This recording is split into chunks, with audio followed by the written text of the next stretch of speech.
Bonjour à toutes et à tous, soyez les bienvenus dans ce nouveau numéro de votre hebdo. Dans l'actualité cette semaine, la situation sanitaire en Pays de la Loire et en Vendée, elle s'améliore depuis la semaine dernière. Dans le département, les derniers chiffres de l'épidémie publiés par l'Agence régionale de santé montrent une tendance. Les taux d'incidence et de positivité sont à la baisse. Écoutez.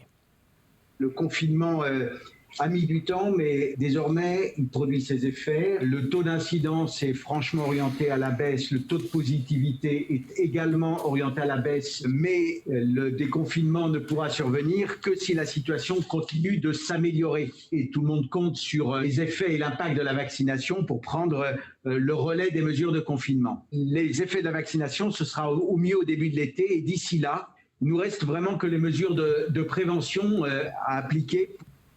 Et à partir de mercredi prochain, le 12 mai, les doses supplémentaires seront accessibles à toutes les tranches d'âge. Chacun pourra prendre rendez-vous 24 heures avant et recevoir des doses encore non utilisées. Et puisque l'on parle de cette crise sanitaire, les différentes vagues de l'épidémie et les restrictions mises en place pour lutter contre celle-ci ont eu des conséquences en milieu hospitalier pour les patients non Covid. De nombreuses opérations chirurgicales ont été annulées ou repoussées. Le suivi des personnes touchées par un cancer est également perturbé. Les rendez-vous sont plus rares et souvent reportés. Témoignage recueilli par Alix Lanos. À 31 ans, Ophélie Gorichon est en rémission de son cancer du sein. Ça, c'est ma prochaine mammographie qui est prévue d'une année sur l'autre. Et ce rendez-vous de mammographie en septembre prochain est le seul suivi sur lequel elle peut pour l'instant se projeter. Ma prochaine consultation gynécologique, on m'a dit déjà il n'y a plus de place, donc il faudra rappeler. Un décalage de prise en charge lié au retard accumulé au moment du premier confinement, quand dépistage et traitement ont été retardés, voire suspendus. On se sent un peu mis de côté quand même. Avec d'habitude, on passe pas entre guillemets prioritaire, mais on se dit qu'on a un cancer, donc qu'on est plutôt bien pris en charge. Et là maintenant, avec le Covid, on passe plus du tout prioritaire, on est juste après le Covid. Malheureusement, en plus, je fais pas partie de la tranche d'âge sensible pour le Covid, donc je fais encore moins partie de ceux qui passent prioritaire. Une situation stressante pour la jeune femme. Son dernier rendez-vous avec l'oncologue, prévu en janvier dernier, a été décalé plusieurs fois. Ouais, on est inquiet parce que déjà, ça fait plusieurs mois déjà qu'on n'a pas eu de consultation. Donc on se dit, est-ce que tout va bien ? Comment je vais ? Est-ce que je suis en récidive ou pas ? Ophélie attend également une date pour qu'on lui retire sa chambre implantable. Un petit boîtier placé sous la peau qui permet d'injecter les traitements de chimiothérapie notamment. Ce boîtier, elle n'en a plus besoin, mais elle n'est pas prioritaire pour une opération. Le fait d'avoir une chambre implantable, c'est quelque chose qui, au quotidien, rappelle qu'on a eu un cancer. Ça fait partie de l'impact plutôt psychologique de ces retards et de la crise du coronavirus sur les patients atteints de cancer. Un impact psychologique, mais pas seulement. En Vendée, en 2020, on estime à 10% la baisse des dépistages du cancer du sein. Le dépistage ayant diminué, on a aussi un retard dans le diagnostic, donc une perte de chance parfois dans les traitements pour les patients. Selon une simulation menée par l'Institut de cancérologie Gustave Roussy, ces retards pourraient se traduire par une augmentation d'au moins 2% des décès par cancer dans les 5 prochaines années. Au chapitre économie, la situation des discothèques. Après les annonces du déconfinement, les gérants de boîtes de nuit sont dans l'incompréhension. Ils se sentent oubliés, voire inexistants aux yeux du gouvernement. Fermées depuis mars 2020, les discothèques vendéennes pourraient ainsi connaître un deuxième été silencieux. Reportage Alexia Janet. Ça va faire 14 mois que cette piste de danse est plongée dans le noir, silencieuse. Pour ces deux gérants, le maintien de la fermeture des boîtes de nuit est incompréhensible. Il y a un sentiment d'injustice, il y a un sentiment d'exclusion, de mise à l'écart, de mise sur le côté. Aujourd'hui, il y a le côté par contre psychologique et moral qui est extrêmement pesant. Parce que c'est très pesant de se dire on ne sait pas où on va, on n'a pas de perspective, on ne nous donne pas de réponse, il n'y a pas de date butoir. Depuis bientôt 14 mois, on a l'impression de ne pas exister. On est absent de tout. On a été pendant de nombreux mois absent des négociations.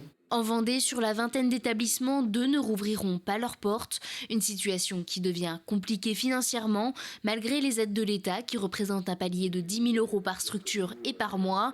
Mais pour certains, cela suffit à peine à payer le loyer. Pour beaucoup, ça ne couvre pas ce qu'il faut. On est obligé d'injecter nous-mêmes. Tout le monde ne peut pas le faire. On est obligé de vendre des choses. Tout le monde ne peut pas le faire. Donc c'est l'accompagnement financier et économique, il est pitoyable. Et c'est surtout du goutte à goutte. On est sous perfusion, nous. On a bouffé notre trésorerie de l'entreprise et personnelle, parce qu'on a quand même on est obligé de mettre de notre argent personnel pour sauver l'entreprise. Après, l'entreprise est enfin sauvée. Donc on est au moins ça, on est heureux. Mais maintenant, on aimerait un peu, même beaucoup, travailler. Et justement, ce directeur se dit prêt à reprendre du service avec un protocole sanitaire en place. Nous, on est prêt à accepter beaucoup de protocoles. Il ne faut pas non plus pousser mémé dans les orties. Hein. La distance physique, après, on peut diminuer nos jauges, mais pas non plus trop. Ou alors qu'on nous fasse ouvrir avec le pass sanitaire. Les professionnels de la nuit demandent à pouvoir ouvrir cet été ou d'avoir une date de reprise pour se projeter. Désormais, on compte moins de 1500 discothèques sur tout le territoire français. Et parmi les autres secteurs touchés par cette crise sanitaire, les mariages, beaucoup de couples ont dû le reporter ou l'annuler ces derniers mois. Et les lieux de réception comme le domaine de la Moinardière dans la commune du Bernard par exemple ont vu leurs réservations s'accumuler au fil des semaines. Aujourd'hui avec le calendrier du déconfinement, le secteur pourra reprendre à partir du 19 mai, mais selon un protocole sanitaire très strict. Les mariés à partir de la phase 2 seront donc 6 maximum par table, à une capacité maximum de 35% de la salle, donc intérieur ou extérieur, parce que les chapiteaux sont compris dedans. Ils ont peur d'être obligés de jouer les gendarmes un petit peu pendant le mariage, de vérifier que les gens, lorsqu'ils vont se lever, aient le port du masque, de bien vérifier toutes ces choses-là. Je pense que c'est déjà un mariage, c'est assez stressant, mais là de rajouter ces protocoles, c'est assez anxiogène quand même, oui. Et nous, on n'est pas sur le domaine pour vérifier non plus. Et plus d'un an après le début de cette épidémie, quel impact également pour les associations? En temps normal, elles comptent sur les fonds récoltés à l'occasion de lotos, de vente de vêtements, de brocantes ou d'autres animations. Mais avec les restrictions sanitaires, ces événements sont impossibles. Il devient donc de plus en plus difficile pour certaines associations de continuer à venir en aide à leurs bénéficiaires. 2020, on a tout annulé. Quand on a vu comment ça tournait, vu que c'était le mois de mars. Au mois d'avril, on avait le théâtre, ça s'est pas fait. On avait le vide-grenier au mois de novembre, ça s'est pas fait. Et notre repas qui s'est pas fait non plus. On essaye d'avancer pour vaincre cette maladie. Et là, on est pieds et poings liés par le Covid, quoi. Donc c'est frustrant, quoi, on va dire. Une association comme la nôtre, elle n'est pas là pour vivre de subventions. Elle est là pour vivre d'activités, bon, même si elle a besoin de subventions. Mais il y a un seuil maximum de maximum 20 à 30% de subventions. Et le reste, il faut le trouver. En ce moment, bon, forcément, on a dépassé ce seuil. En Vendée, depuis un an, les prix de l'immobilier ont augmenté sur l'ensemble du territoire. La Chambre des notaires de Vendée constate une hausse de 7% du prix médian des biens anciens depuis le début de la crise sanitaire. Avec la généralisation du télétravail dans certains secteurs, la demande est forte actuellement. Problème, l'offre ne suit pas. Les Sables-d'Olonne, Chaland, Bretignolles-sur-Mer, La Roche-sur-Yon ou encore Fontenay-le-Comte sont les zones géographiques particulièrement touchées par cette flambée des prix. Le profil des acquéreurs a également évolué. On a des nouveaux acquéreurs, notamment des acquéreurs qu'on n'avait pas précédemment, liés au confinement. Des gens qui achètent, des gens qui ont 40, 50 ans, qui achètent des T2, des T3, pour pouvoir mixer à la fois repos et télétravail, et qui vont venir s'installer dans les années à venir sur la Vendée. Ouvrons à présent une page consacrée à la politique. Les élections régionales comme les départementales se dérouleront les 20 et 27 juin prochains. Plusieurs têtes de liste ont déjà officiellement annoncé leur candidature. Dernière en date, Christelle Morancé, présidente sortante Les Républicains, en place depuis 2017 après avoir remplacé Bruno Retailleau à la tête de la région Pays de la Loire. François de Rugy, candidat de la majorité sortante, a également présenté cette semaine ses têtes de liste en Vendée. Il s'agit de Françoise Fontenaille, maire d'Avrier, et Stéphane Buchou, député LREM de la 3e circonscription de Vendée.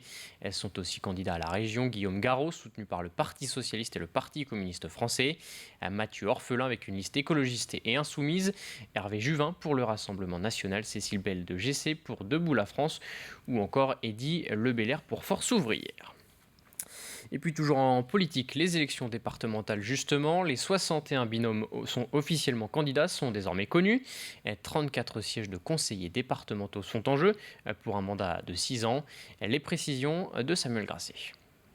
La Vendée est divisée en 17 cantons. Dans chacun de ces cantons, 2 sièges à pourvoir attribués à un binôme composé obligatoirement d'un homme et d'une femme. Il y aura cette année 61 binômes en lice, soit 122 candidats au total. C'est moins que lors des dernières élections départementales il y a 6 ans. En 2015, 74 binômes s'étaient présentés. En fonction des cantons, les électeurs ont le choix en juin prochain entre 3, 4 ou 5 duos de candidats. En 2015, il y avait eu jusqu'à 7 binômes dans certains cantons. Et donc par rapport à 2015, combien de conseillers départementaux se représentent ? Alors sur les 34 conseillers départementaux sortants, 12 ont décidé de ne pas se représenter. C'est le cas en particulier du président sortant du département, Yves Vinet, qui a annoncé sa décision le 31 mars dernier. Il y aura donc, quels que soient les résultats du scrutin, au moins un tiers de l'Assemblée départementale qui sera renouvelée après les élections. Et pour terminer sur ces élections départementales, quelles sont les dates à retenir ? Alors on le rappelle, le premier tour c'est le dimanche 20 juin, le second tour le 27 juin, en même temps que les élections régionales. Les conseillers élus se réuniront ensuite quelques jours après pour désigner le président ou la présidente du département. Et puis sachez qu'il est toujours possible de s'inscrire sur les listes électorales si vous avez déménagé récemment par exemple. La date limite c'est le 14 mai. A noter que l'ensemble des binômes en lice pour ce scrutin est à retrouver sur tvvendée.fr dans la rubrique complément d'infos. Dans le reste de l'actualité, un mot d'emploi avec les résultats de l'enquête 2021 de Pôle emploi sur les besoins en main-d'œuvre dans le département. Selon cette étude, 41 170 offres d'emploi seront proposées en Vendée cette année. La moitié concerne des postes saisonniers à court et long terme. Et puis, autre donnée à signaler, les difficultés de recrutement pour un emploi sur 2. Parmi les secteurs qui devraient embaucher le plus, la restauration, l'hôtellerie, l'agroalimentaire, le médical et l'aide à la personne ou encore les agents d'entretien. Focus pour terminer sur la ville de La Roche-sur-Yon et plus particulièrement sur son créateur, Napoléon. Mercredi, il s'agissait du bicentenaire de la mort de l'empereur en 1821. Après les guerres de Vendée, Napoléon décide ainsi de faire de La Roche-sur-Yon la préfecture de la Vendée. Retour sur l'histoire de la ville avec Grégoire de Châtillon. L'ombre de Napoléon plane depuis maintenant plus de 2 siècles sur la ville. En effet, le 25 mai 1804, soit seulement 7 jours après sa proclamation en tant qu'empereur, Napoléon Ier décide par décret de transférer la préfecture de la Vendée de Fontenay-le-Peuple vers La Roche-sur-Yon. Jugeant Fontenay trop excentré, le jeune empereur de 35 ans souhaite ainsi pacifier la Vendée. La ville, elle part de rien, puisqu'il ne faut pas oublier qu'elle avait été quand même détruite pendant les guerres de Vendée. C'était un petit bourg à l'époque, La Roche-sur-Yon, en 1793, et la ville avait subi des destructions, donc il fallait partir de zéro. Mais La Roche-sur-Yon avait l'intérêt d'être vraiment centrale au niveau du département. C'était à l'axe des routes principales de l'époque, Nantes, La Rochelle et Saumur-les-Sables. La Roche-sur-Yon, c'est sa ville, comme il le dit. Sa ville, à cette époque, la ville s'appelle Napoléon. Cas inédit en Europe, la ville aura changé 8 fois de nom en 70 ans. La Roche-sur-Yon, ancienne principauté de 1473 à 1770, commence alors, grâce à Napoléon, à se transformer à son image. Les travaux démarrent par la place centrale, située sur le promontoire de la ville. Là, la place Napoléon, c'était un forum grec. L'église, c'était un temple grec. Le palais de justice, qui est aussi un des éléments phares de cette place, est constitué sur les mêmes bases. C'est la seule à s'être appelée Napoléon, c'est la seule qui a été dessinée de la sorte, avec son pentagone, ses 5 boulevards, et qui embrasse justement le cœur de ville.